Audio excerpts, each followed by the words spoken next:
My wife posted, "Finally leaving my controlling husband for my soulmate." I liked the post. Then I canceled her company credit cards and changed the business locks. Her soulmate ghosted when the money stopped. I, 38 male, saw the post while sitting in my office at 9 p.m. on a Thursday. I was finishing up quarterly reports for our marketing agency when the notification popped up. My wife Astrid, 35, had just announced to all 800 of her followers that she was leaving me for her soulmate Ronan. The post was a masterpiece of delusion. After years of being controlled and diminished, I'm finally choosing love over convenience. Ronan sees the real me, the creative genius behind our company's success, not just the helper my husband pretends I am. Time to spread my wings. New beginnings, true love, know your worth. The comments were already flooding in. Her yoga friends congratulating her on her bravery. Her sister Desiree calling me a typical toxic male who couldn't handle a strong woman. I read it twice.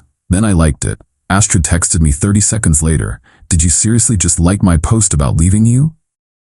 "Yeah, good for you. When are you moving out?" "That's it, no begging? No asking me to reconsider?" "Nope, you made your choice. I respect it." She started typing and stopping for about 5 minutes. "Finally, I'll be getting my stuff tomorrow. I deserve half the business, BW." I didn't respond. Instead, I pulled up our business accounts. Here's what Astrid didn't understand. The marketing agency was mine. Started it 5 years before we met. She came on as creative director after we married, a title I gave her so she'd feel important. She made social media posts and occasionally designed a flyer. I handled the clients, the contracts, the finances, everything that actually kept us afloat. But I'd been generous. Gave her company credit cards, access to the office, even let her hire her friend Ronan as a consultant 6 months ago. Funny how that worked out. By 10 p.m., I'd canceled both company credit cards in her name, changed all passwords to company accounts, removed her access from our client management system, called our building manager about changing the office locks, scheduled for 7 a.m., emailed our clients a professional note about restructuring that didn't mention her, backed up everything on our servers. Then I went home and slept like a baby. Woke up to 52 texts. The first 20 were variations of "WTF, my card declined." The rest were increasingly unhinged voice-to-text messages about how I was financially abusing her and stealing her company. The best one: "Ronan says this is illegal. You can't just cut off my income stream." Your income stream? Interesting perspective for someone who hadn't brought in a single client in 3 years. Update 1. The entitlement escalated faster than I expected. Day 1. Astrid showed up at the office with Ronan and a U-Haul. The new locks were already installed. She pounded on the door for 20 minutes while I sat inside doing actual work. Finally called the building security when she started kicking the door. "This is my office," she screamed at the security guard. "Ma'am, you're not on the lease. Only Mr. Morrison." "I'm Mrs. Morrison." "According to your post, not for long," I called out through the door. Ronan tried to look intimidating. Hard to do when you're 5'7" and wearing a man bun. "You need to let her get her things, bro." Her things are in boxes in the lobby, everything personal. The desk, computer, and equipment belong to the company. Astrid grabbed the boxes and threw them back at the door. "I don't want my things, I want my company." Building security escorted them out. Day 2. She tried to contact our biggest client directly. Told them she was starting her own agency and they should come with her since she was the creative genius behind their campaigns. The client called me, confused. "Hey, didn't Astrid just post about leaving you? Why is she saying she owns your company?" Mental breakdown, I think. I'd appreciate if he didn't engage. "No worries. To be honest, we always wondered what she actually did. You're the one we deal with." Day 3. This morning, I got a call from my business banker. "Mr. Morrison, someone tried to access your business account in person. Said she was your wife and needed emergency funds. We didn't provide any information, but thought you should know. Thanks for the heads up. Also, she tried to apply for a business loan using your company's EIN. We flagged it as potential fraud. This afternoon, Astrid sent me an itemized bill. I'm not kidding. She actually invoiced me for 3 years of creative direction, $450,000, brand development, $75,000, emotional labor, 100, lost future earnings, $500,000, total $1,125,000. I replied with my own invoice. Office rent she never paid, $0 because she never had to. Salary she received while contributing nothing, $165,000. Company credit card personal charges.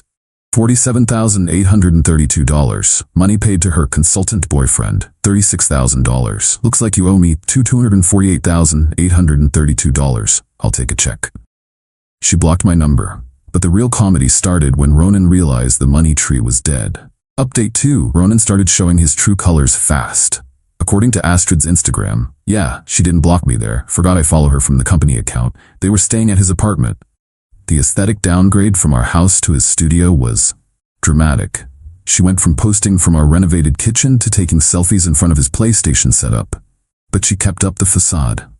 Love doesn't need luxury, just two souls connecting. Sure, Astrid. That's why you're holding a gas station coffee instead of your usual $8 oat milk latte. Then I got an unexpected call from Jerome, who owns the design firm next door to my office. Yo, your wife just came in here asking if we're hiring. Said she's a top-tier creative director with years of experience. What did you tell her? Asked for her portfolio. She showed me 5 Instagram posts and a flyer for a food truck. I told her we'd call her. You're not going to, are you? Hell no. But get this, her boyfriend was with her. He pulled me aside and asked if I knew anyone who needed a life coach, showed me his certificate from some online course he took last week. The job hunt wasn't going well for the power couple. Meanwhile, I was getting calls from vendors. Apparently, Astrid had been promising them future work once she took over the company. A printer called asking about the 5,000 business cards she ordered with Astrid Morrison, CEO, on them. Send her the bill, I said. She's not associated with this company. But she said you'd pay. Did she give you a purchase order? Written authorization? Company credit card? No, she said she'd handle payment when she officially took over next week. Then that's between you and her. The printer was not happy. Neither were the 3 other vendors she'd made similar promises to. Day 5. Astrid tried a new strategy. She filed for spousal support, claiming I'd forced her to quit her lucrative career to work for free in my company. My lawyer laughed. Actually laughed.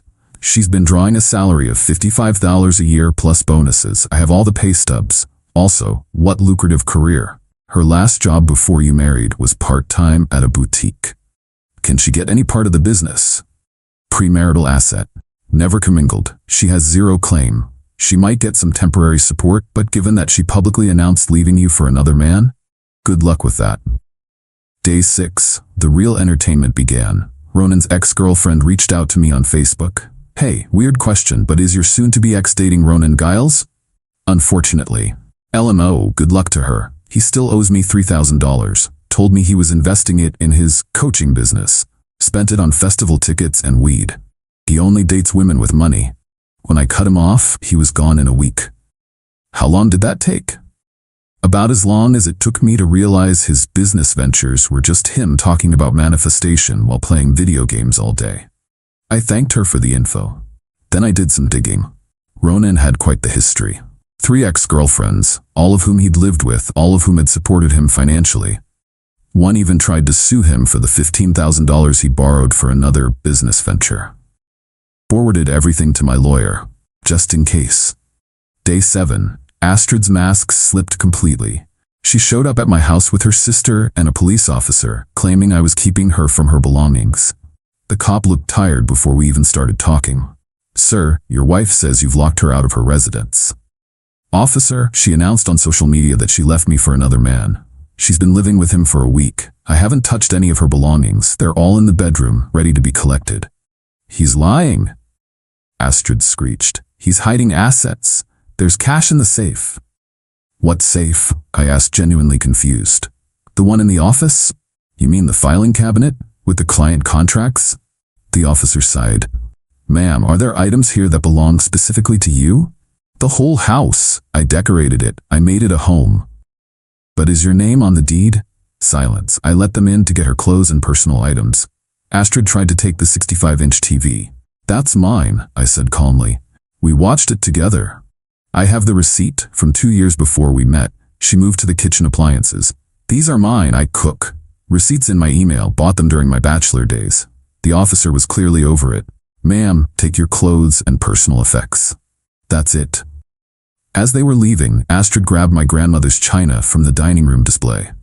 Those are family heirlooms, I said. You never even use them. Still not yours. She threw them at the wall. All of them. Shattered everywhere. The officer arrested her for destruction of property. Desiree screamed that I was probably abusive and drove her to this. The cop just shook his head and put Astrid in the car. Update 3, Astrid got out on bail. Ronan didn't pay it. Her parents did. She immediately went back on social media with a new narrative. I was an abusive narcissist who'd trapped her in a financial prison. But here's where Ronan really showed his cards. I got a DM from someone named Tamara. She sent me screenshots of Ronan on Tinder. Profile said single entrepreneur looking for a queen who knows her worth. The dude was actively dating while living with Astrid. But it gets better. My buddy Diego works at the fancy restaurant where Ronan took his Tinder date. Recognized him from Astrid's Instagram. Bro, it was painful. He tried to pay with a credit card that got declined 3 times. The girl ended up paying. Then he asked her if she wanted to invest in his life coaching academy. Did she? She left before dessert. Meanwhile, Astrid was spinning out. She'd applied to 12 agencies, 0 callbacks. Turns out, I help my ex-husband sometimes isn't a strong resume. She started a GoFundMe claiming I'd financially ruined her. It raised $45 from her mom. Then came the Monday morning surprise. I arrived at my office to find Astrid had set up a folding table in the building's lobby with a sign, Astrid Morrison Creative Consulting, the real talent behind Morrison Marketing. She was actually trying to poach my clients as they came in. Building security was already on it, but I let her stay for a bit, watched her pitch to one of my clients who was coming for a meeting. You know I was the creative force, right? He just took credit. My client looked at her, then at me, then back at her. Didn't you design that flyer with the typo that cost us a reprint? That was the printer's fault. You spelled restaurant with an "ow" at the end. It's French-inspired. Security finally escorted her out when she started yelling that everyone was brainwashed by the patriarchy. That afternoon, I got a call from Ronan. First time he'd contacted me directly. Hey man, we need to talk. No, we don't. Look, Astrid's going through a tough time. Maybe you could help her out, like a severance package or something. Why would I do that? Because you loved her once? Is this really about her, or is this about your rent being due? Long pause. She said she was getting half the business. She lied. She said she had savings. She lied. She said, Ronan, my dude, she lied about everything.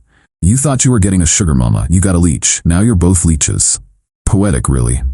He hung up. That night, Astrid posted a long rant about how men intimidate women out of business ownership.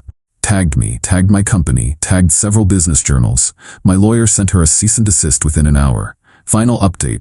The ending was more pathetic than dramatic. First, the legal stuff wrapped up quick. Astrid's destruction of property charge got pleaded down to a fine and community service. The divorce was straightforward. No kids, premarital business, clear evidence of adultery. She got 2 months of temporary support at $1,200 per month. That's it. But the real ending came from Ronan's ex, the one who'd warned me. She sent me one last screenshot. Ronan had texted her, Hey babe, been thinking about us, made some mistakes, wanna grab coffee? Timestamp. 3 days after Astrid's spousal support got approved for only $1,200. She forwarded it to Astrid with, Your soulmate's looking for his next meal ticket. Astrid called me crying at 2 a.m. Actually crying. Not the performative tears from before, but actual sobbing. He's been texting other women. I know. You know? Why didn't you tell me? Would you have believed me?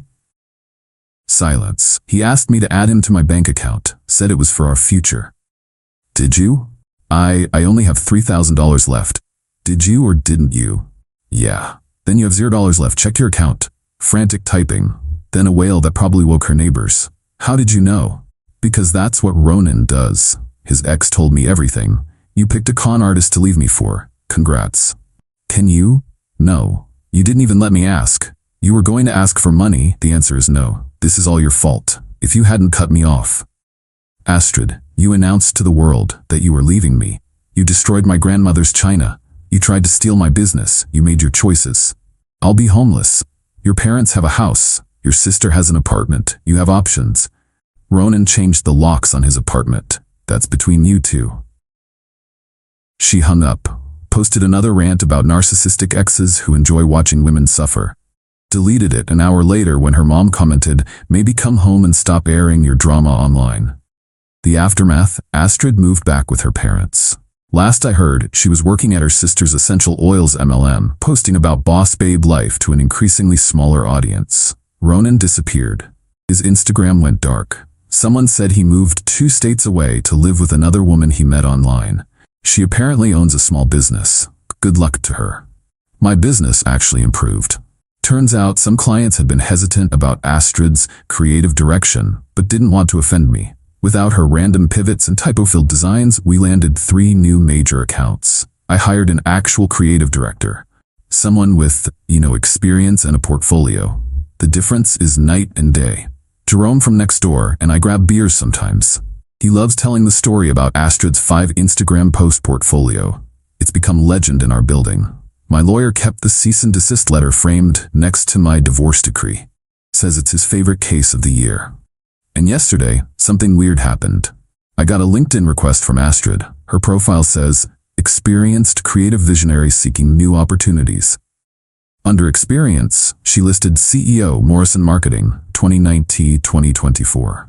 I screenshot it, sent it to my lawyer. He replied with just laughing emojis. Then I reported the profile for false information and blocked her. Life's good now? Quiet, productive, drama-free. My business is thriving. I'm dating someone who actually has her own career, and I replaced grandmother's china with a nice new set that I actually use. To anyone dealing with an entitled ex who thinks they deserve half of something they didn't build, document everything. Don't engage with the drama. Let them spiral on their own. And remember, when someone shows you who they really are by leaving you for a soulmate they've been cheating with, believe them. Let them go. And definitely change those locks. Oh, and Astrid, since I know you still check my socials from fake accounts, Ronan's new girlfriend just posted from Cabo. Looks like he finally found his meal ticket. Wasn't you though, was it?